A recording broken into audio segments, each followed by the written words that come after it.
uncut and it's definitely no filter. We got an exclusive interview that we got the date doctor himself, Mr. John Clark. No time, appreciate you for coming out.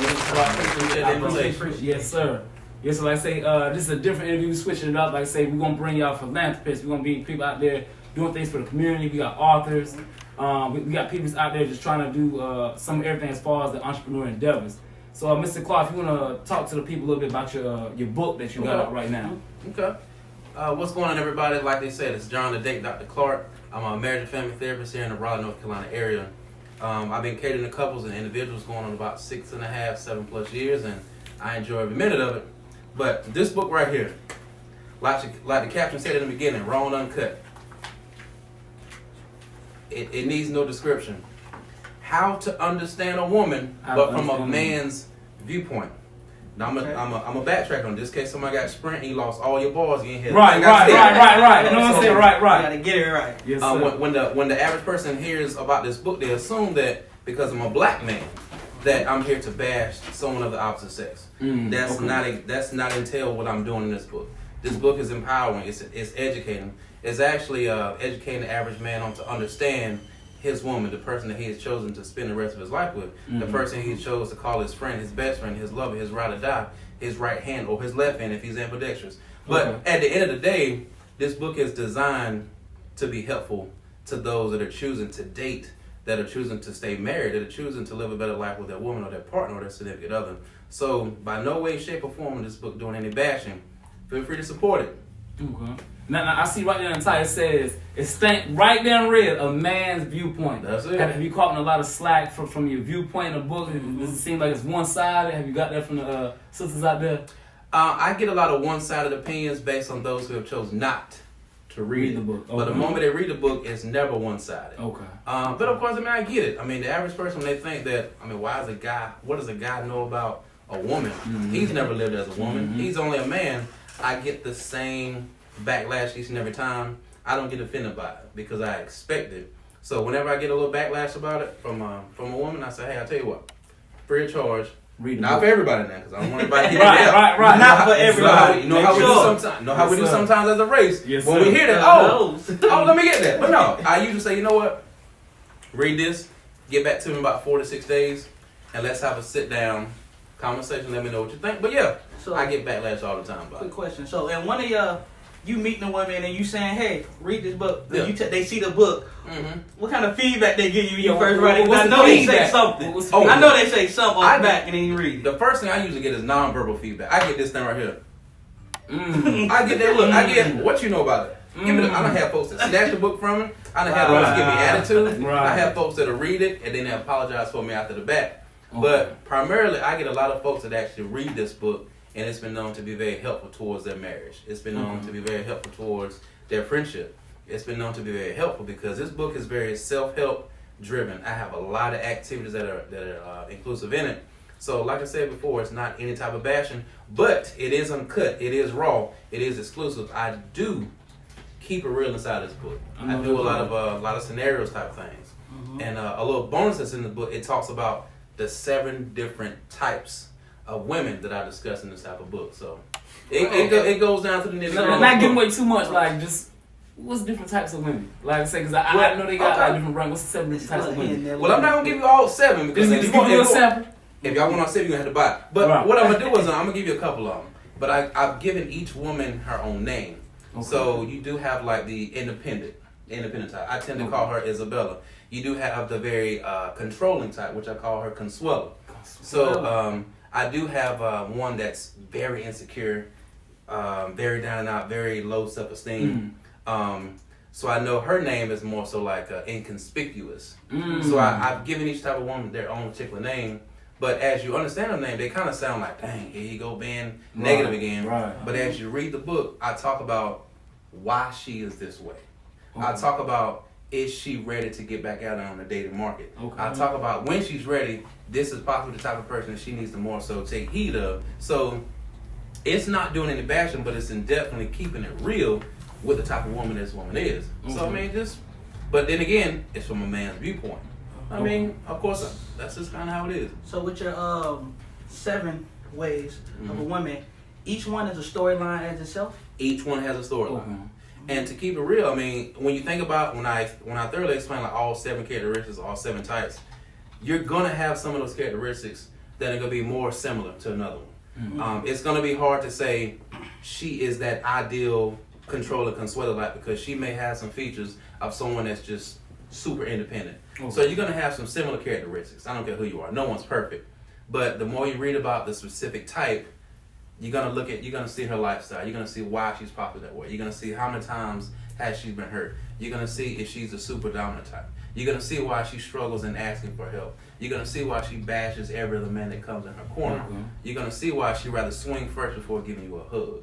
Now I'm gonna say that again, just in case somebody in the room downgraded to no kill, and he didn't hear anything I said. But you're gonna thoroughly understand as to why she rather swing and ball her fist up versus giving you a hug, and it's an open hug. Wow. So it just, I mean, the book kind of thoroughly explains that, but again, it's not bashing, it's more so keeping it real. I'm saying this is the first book I have seen in a while that actually is dynamic, and it's like you got questionnaires in a sense. That's it. Like in the book, there are questionnaires, so it's almost like an assessment, you know what I mean? Like, look, what is it? Have you ever dated, married someone that fits in this type? And you got like lines in the book to. That's it. That's amazing. Thought, the reader gets that's his own amazing. thought as well. That's right. This book is not about dictating or trying to change their flow.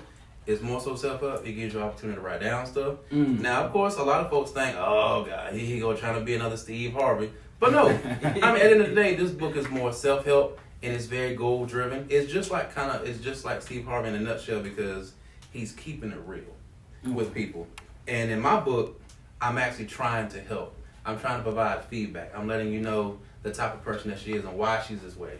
I'm not telling you that you just need to get the hell out of the room and just run away, but it's more so telling you what this particular female needs. But kind of what I talk about now. Now, like I said, we're going to focus on the youth for a second. Like, okay. We all know divorce is at a very, very alarming rate, you know what I'm saying, in the States. What do you think is one of the main issues that young couples, black couples, face today in America as far as like divorce, things of that nature? I can give multiple reasons. I think a lot of times we choose to get married for the wrong reasons. I think a lot of us, and I teach it on an everyday basis, a lot of us want to get married for popularity reasons. A lot of us want to get married solely on the basis because we've conceived a child. A lot of us want to get married just because it's the thing to do. A lot of us want to get married because we want to have a majority likes on Facebook or social media. A lot of us are getting married because it's the thing to do. A lot of us are choosing not to get married for love. We're choosing not to get married because we want to spend the rest of our life with this and that other. So we have stepped away drastically from the principle of marriage. We've stepped away from it. Now everybody wants to have this millennial marriage where they're just doing all these things and living lavish lives, but that steps away from the principle. And when you step away from the principle of something, it's gonna crumble. That's like choosing not to water a plant or choosing not to water a tree. What's gonna happen? Yes, she gonna die.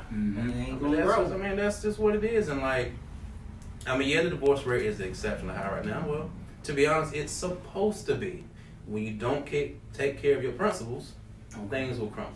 That's just kind of how it is. And like you say, with the principle, I think the youth in today are lacking the principle. It's like we don't have that God. A lot of us grew up in single parent households, so it's like you don't have that. I want to be just like my mom and my pops. You know what I mean? So you don't have that guideline to go by. So you're just going out there, just rule of thumb, just dating and seeing what you see on social media. Like you say, I want to live a lavish life, and I think that's what crumbles because we lack the understanding. That's right. And like I say, you're a therapist. So in the black culture, it's kind of not like a stigma of going to therapists. Like, I'm not going to go see no doctor, man. We're going to have this in home, We're going to yell it out. I don't want no stranger telling me about who I am. Right. And nowadays, when we argue, we no longer argue anymore from a verbal standpoint. We rather argue via text. The principle of communication is not about texting. It's about getting the word out, being more understanding. Nowadays, if I want to get you to do something, I'd rather fuss at you, call you out your name, hit you with a low blow, as opposed to humbling myself and really asking you for some assistance.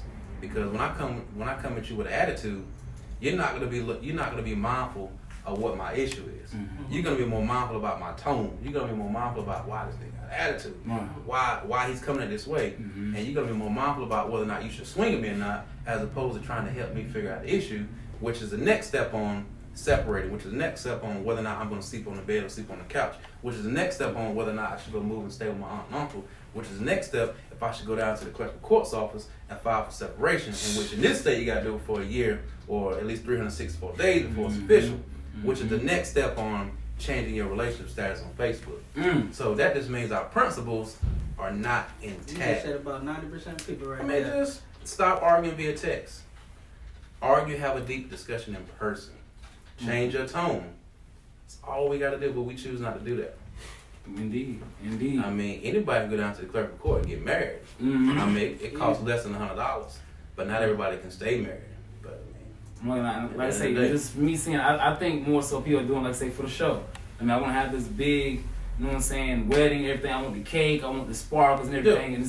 And a lot of us are not in that position. A lot of us in the community, we're not in that position to provide that, Yeah. you know, that So wedding. much. And like say, from personal experience, I know, like say, from my household, my family's household, finances always play a part in how the man reacts with his wife. You lose your Yeah, job, they can. you kind of lose that manhood in a sense, and that aggression is now taken out on her. You know what I mean? So I feel like finances play a major part in today's society, so especially with well, not even youth. I think that's just all across the board. Yeah, I think it's all across the board. Because I feel like Abdul said, when a woman, mm-hmm.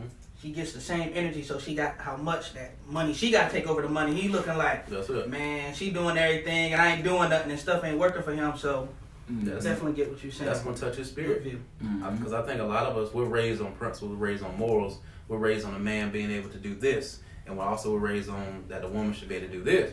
So when we take away from that, if something is stripped upon us, stripped upon our pride and our goals, we feel less than, whether it's a man or whether it's a woman. But I mean, that's why we have some issues too. But yeah, finances, man, a lot of couples come to me for financial issues. I mean, not that they're asking me for some money, but it's just, I mean, when those bills can't get paid, when we make poor decisions with finances, it can strike up an issue. I'm trying to tell you, each and every time.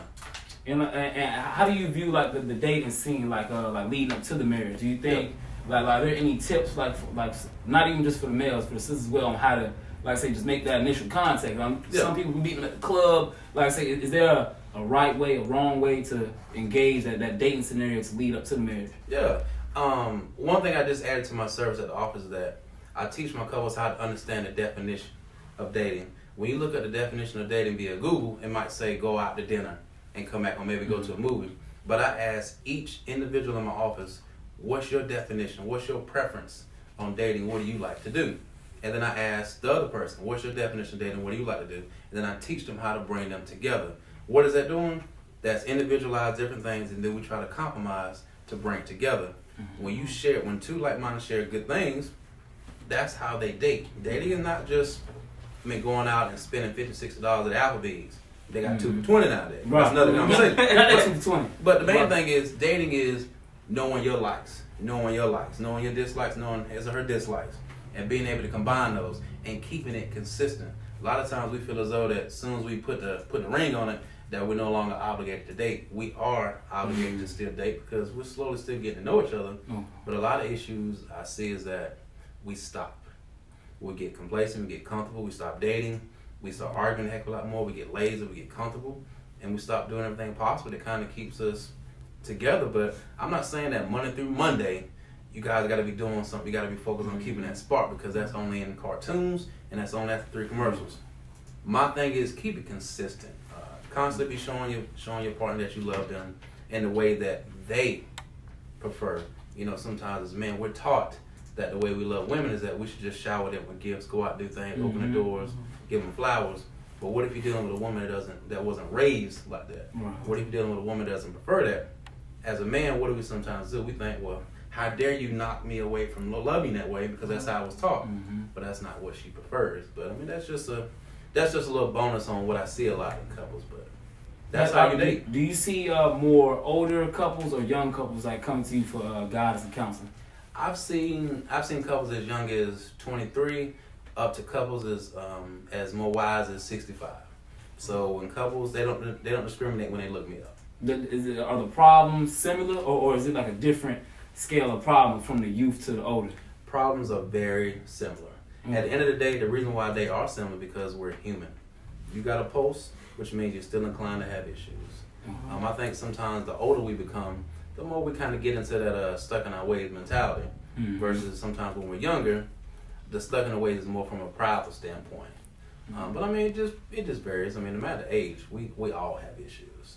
But yeah, when couples, I think that's another downfall about my business on years ago. I think when couples see me, they assume, oh man, he ain't been married long enough. What is he gonna teach me? And in my head, I'm saying to you, well, sir, you're 65, but you're in need of counseling. So that means that you must not have it together. Okay. So you would think that we should be coming to you. So that's just my humble. That's just my the other side coming, the ignorant side coming out. I keep up here. I don't bring it out all the time. But the humbling side is, just trying to reword it by saying, you know what, I appreciate that advice. But at the end of the day, I love what I do and I love catering to couples. And obviously, you all are having some concerns, some issues that need to be redirected. But I mean, just those are some of the issues I face. I see. So, and during your time, doing therapy as well, have you had couples for like years that come in, or is it like a set date? They just come in for years because that's a motivation as well. Was it like a 1-2 session type thing? It varies. I do have couples that I have seen that I'm still seeing for years. I do have couples that come in more on a random basis. I do have couples that sometimes I just see for months. I do have packages that I offer couples that usually start here and then they may end in a couple months. But yeah, it just kind of varies. From my premarital standpoint, when I'm doing premarital counseling, they may last about 3 or 4 months. If I'm doing couples counseling, sometimes they can last for a couple years, but it really just depends on the couple. But yeah. So do you recommend counseling before the marriage, or like during dating, or is it strictly like when the problems occur? 'Cause a lot of us don't go to counseling till everything's rocky on edge. So do you recommend counseling in the beginning as well? I do. Okay. I call it preventative maintenance, just like a vehicle. I do recommend counseling from a premarital standpoint. I do recommend counseling when issues begin to surface. So yeah, I definitely recommend it from a preventative standpoint. Okay, so like I say, you got your book. Like I said, I was on your Instagram. You got some lovely quotes on here. I'm saying you dropping quotes on the daily, man. You drop quotes. You got to. What other service do you offer? So see, you got your datedoctor.com on here. What other service do you provide? Yep. So I do the individual counseling. I do the couples counseling. I do matchmaking. So there's 3 things that I do, and also motivational speaking. Those things that I get. Okay. Now let me get this. Okay. We got a tender right here. Okay. So how does the match? Is it an online thing, or is it like a? Is it like the movie Hitch? You seen the movie Hitch? It's very similar to Hitch. I do keep very low key about it. But I do try to. I don't advertise it as much on my website. It's more so via word of mouth. Okay. And it's not more so like a platform where I will put their profile on a database. I have a very lengthy list of individuals that are single. So what I do is I set up like a one-on-one consultation. I get to know this person. I give them like a Q&A time. They fill out some questions. I thoroughly get to know them. I figure out their likes and their dislikes. And we have multiple sessions before I begin to search for them, because I need to know where their spirit is first before I just go out there and throw them out there and figure out who's the best. Now that seems like it's way more intimate than just swiping right or swiping. That seems like how is the statistics with that? Do you see a lot of positive outcome from the matchmaking? I see a lot of positive outcome because I work off the principle. I work off slowly getting to know the individual. I work off figuring out what works for them. Now, I'm not knocking Tinder or any other dating website. I do realize that I've met a lot of couples that are still married and still successfully married to this day from different databases. That's what I was just going to ask you. I was going to ask you what you think about online dating. I don't knock that at all. I teach principle. I teach old school communication. I teach old school fighting styles. I teach principle based stuff. If the online dating thing works, hey, by all means, I support it. I've catered many couples that have dated on that platform. But I know my philosophy and what I like to teach on. So I just like to, get to know my people. So do you do any events? Yeah. Like doing events? Yeah, I see. Yeah, if you go to his Instagram, he got a lot listed. I see you sold out. Welcome to Fayetteville. Is this like a book tour you on? Yeah. So I was doing a book tour for about 2.5 years, where I traveled around the U.S. going to different Barnes and Nobles, and I would go there and market my book, speak to a crowd of people. That was trying my best to sell out as much as possible, but I enjoy every minute of it. I get to travel a little bit, and then the other events that I do is just about different topics. So I like to invite a lot of folks out to my office, and we talk about heated topics, like can a man have multiple female friends and still keep a happy home? Can a female have multiple male friends and still keep a happy home? So I try to have real, respectfully controversial topics that we discuss. Because a lot of us we're afraid to have those topics. We're afraid to ask the questions on should a couple discuss how many sexual partners they've been with? Are there unwritten rules in relationships? Are there things that couples should not discuss? I mean, we talk about it. Some things I don't talk about, some things I do. Do you think that's healthy for them to talk about how many sexual partners they have? The relationship. It's not about do I think it's healthy, do I think they are healthy. Okay. If you are unhealthy, you're not ready to talk about that conversation, it will show that you do not have insurance. It will show that you are not healthy. It will show that you ain't taking care of business. I mean, but some couples are able to discuss the amount of sexual partners. But my thing is, I'm not gonna fix something that's not broke. I mean, if it's broke, don't fix it. So at the end of the day, many couples are unable to discuss how many sexual partners they have, and many couples should not. And that conversation should never come up in certain relationships. Okay. Many couples aren't able to It's have all it. circumstantial. So do you think it's healthy for like a couple to tell each other everything, like in meeting, just to get to know It's that like person? 100% we're Yeah. all It's black. uncut. Because I feel like we all throwing Yeah. the mask. I feel like there are all some skills that we will all take to our graves. No matter if we just keeping it raw and uncut. I feel like no couple is 100% completely honest with each other. Exactly. I just don't believe they are. Yeah. I don't believe that we should share everything with each other, and I'm not saying in a way of keeping secrets. It really just depends on what's going on. I'm a big fan of keeping it 100 with my wife, but it really depends on what specifically you're talking about. I wouldn't recommend just having a conversation with your significant other about, hey, I slept with 18 people. What do you think about that? That's Just not testing the waters a little bit. Yeah, that ain't testing the waters. You know the water hot. Don't put your foot in it. I mean, I'm not gonna say we have to use common sense, but I think we should be very mindful about certain things. I feel like we need to make sure that conversation is worthy enough for the relationship. We need to make sure that her spirit is right to take heed of that conversation. Don't just throw it out there because we want to use the philosophy of keeping it real, putting it out there. Because sometimes too far. But some women be like, yeah, you can tell me, it's all right, and they want to know. But when you tell them, it's a whole different game. But it's kind of one of those Don't certain have to conversations I'm not gonna bring up because I don't know the spirit of the person that I'm dating. Right. Okay. If I know the spirit of that individual, then we can gradually discuss those things. But I'm not gonna just intentionally bring up certain things if I know it could possibly cause issues.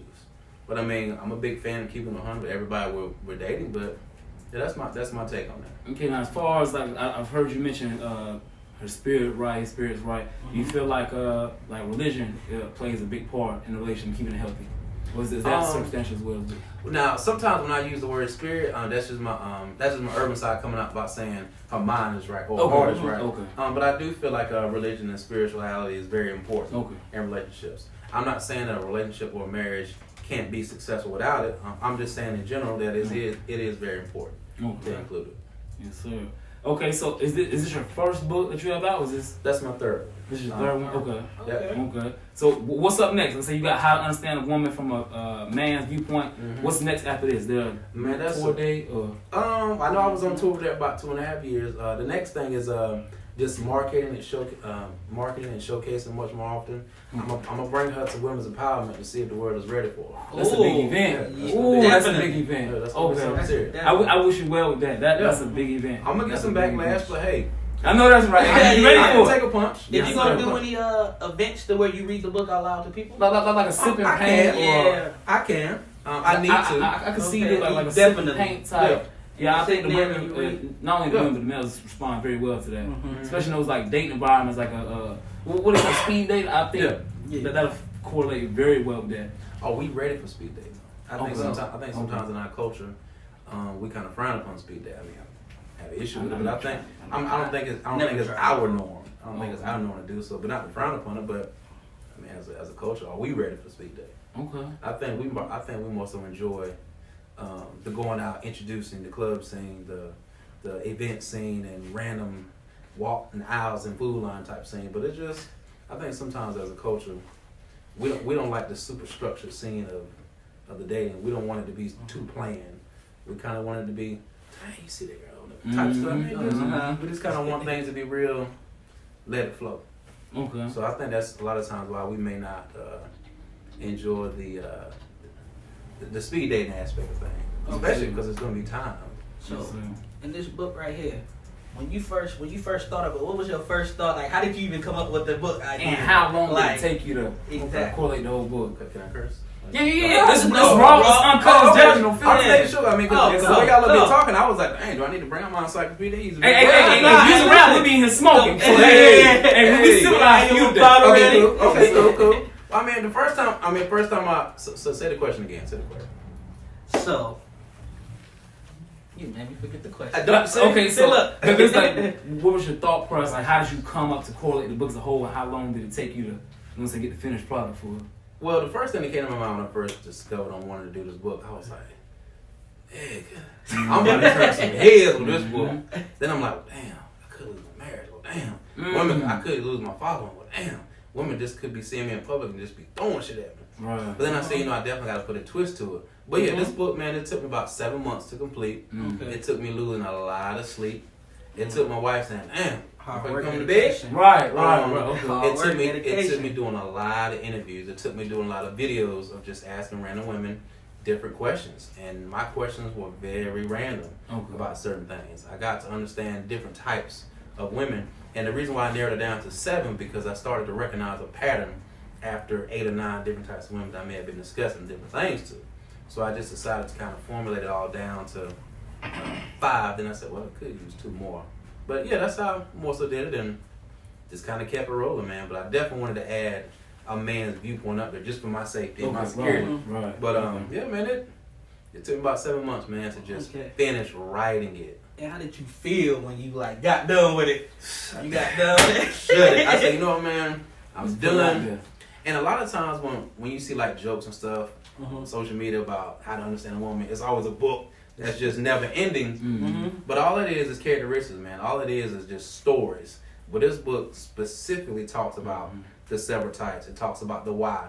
It talks about who she should probably be dating. It talks about her masculinity. It talks about her insecurities. It talks about her aggression. So it talks about, those things that people are afraid to discuss. So I like how you got everything in this book. It's not, a lot of us black folk, we run from literature. You see a thick Harry Potter book, but as y'all can see, it's not thick. You know what I'm saying? It's a lot of healthy tools in here. It ain't gonna take you long to read it. It's not gonna take you long at all. And it's, man, the trivia in here, Definitely. the question. You never know how helpful this book can be. I'm trying to tell. Well, it can be healthy now. You just gotta read it. You gotta get out of that bashing spirit, because we met thing. Oh man, just another dude writing. No, just open the book up. It has a table of contents in it. Just take a peek at it and let me know what you think. I got my website up there. I got some Q&A things on my website if you want to ask questions, and just keep it real with me. Shoot me an email. I'll answer them as much as I we can. definitely be in touch. Like I said, after we go ahead and publish this, I already know our followers have some questions. Well, how he feel about? So we gonna make sure we direct that to you. I'm like, you go ahead and ask the date doctor. Like I say, just for me hearing you and like I say, just glancing at the book, I'm thinking like we're gonna have to correlate an event. Like here on the vlogcast where we have like a good females and males, especially you know what I'm saying, the young ones that just come by. Like we have segments like that, just raw uncut about dating, just some everything, and it'll be good to have a professional standpoint, like somebody just a mediator in a sense, because you're talking to your girl or your guy, it's all like it's gonna be back and forth. It's never gonna be no ending to it. That's not gonna solve anything. That's what we're used to seeing. We're used to seeing that back and forth mentality, but I don't teach that. I teach you to figure out what in the world is the issue. That way we ain't gotta keep going back with this back and forth. But that ain't doing nothing to solve. You trying to prove, we're trying to have a pissing contest. That's all that is. My philosophy is, I'm gonna hear your side of the story, I'm gonna hear your side of the story. Now let's come together. All that back and forth stuff, that means y'all that's a competition. I don't teach competitive spirit. I just I see on your Instagram, like say you post a lot of pictures. Do you go live a lot so they can get a voice reaction, like a podcast feel? Do you do that? Or? I haven't started going live as much on IG, but I need to. Okay. I keep getting recommended to do so, and I feel like I should. To be honest, yes, I enjoy this. I enjoy the limelight. I enjoy speaking in front of folks. But hey, maybe this is probably my spirit of doing it. Might need to. I start it up. I already know, like say, whether it's good or bad. Like I say, any publicity is good publicity. I think like people will just, you know what I'm saying, just jump on it, and a lot of people get a lot of things. You know what I'm saying, resolve, get just a different viewpoint, whether it's right or wrong, like, okay, well, I might have been right, well, I still feel right, but hearing it from another, you know what I'm saying, professional aspect. But like I say, we definitely gonna have to formulate a segment, and we definitely reach out to you, because this definitely need to be let's make it work. Yes, sir. Down for that, man. Yes, sir. I got plenty of stories. Yes, sir. I see a lot on a daily basis. Yes, sir. Let's say it's raw, it's uncut, it's definitely no filter. None. Like I said, we want to thank this, you know what I'm saying, Joe Clark, the date doctor for coming out. We gonna have him back. We gonna have him back. Do you have any last words, you know what I'm saying, for the viewers before we let you go? If you want to get like an Instagram shout out, Facebook shout out. Yeah, what's going on, viewers? Yeah, if you want to look me up, follow me on Instagram. The Date Doctor, that's THE_DATEDOCTA. On Facebook, just look me up at John the Date Doctor Clark. Follow me. If you got any Q&A, any questions, hit me up. Comment on any of my live feeds. Let me know. Want to support my book? DateDoctor.com. You gotta spell it with some slang now. DATEDOCTA. Appreciate y'all tuning in. Yes, sir. Keep out what else, bitch.